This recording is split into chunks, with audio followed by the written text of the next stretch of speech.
Elevate your spreadsheets from static tables to dynamic visual dashboards with the power of Excel's conditional formatting. Let's dive into how to automatically change cell colors based on their values, making your data instantly understandable. First, select the cells that you want to apply this automatic coloring to. This could be a single column, a row, or an entire block of data. Next, navigate to the Home tab in your Excel ribbon.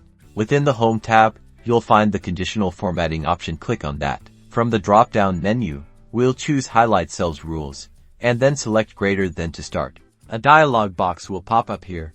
You'll enter the numerical value that will trigger the formatting. For example, let's say we want to highlight any sales figure greater than 1,000. In the first box, type your threshold value, like 1,000. Then, in the second box, choose the formatting you desire. You can pick from preset options like light red fill with dark red text, yellow fill with dark yellow text, or green fill with dark green text for values above 1,000. Let's choose a green fill to indicate strong performance. Click OK, and watch as all the cells in your selected range that meet this condition automatically turn green. You can repeat this process for other conditions. Let's highlight values less than a certain number.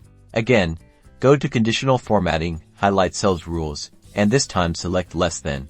Enter your lower threshold, say 500, and choose a red fill to indicate values that might need attention. Click OK.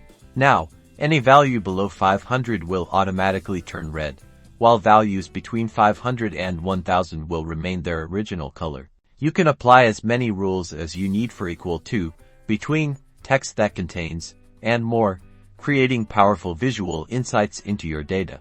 This simple technique transforms your spreadsheets, allowing for instant identification of trends, outliers, and important benchmarks, making your data analysis more efficient and impactful.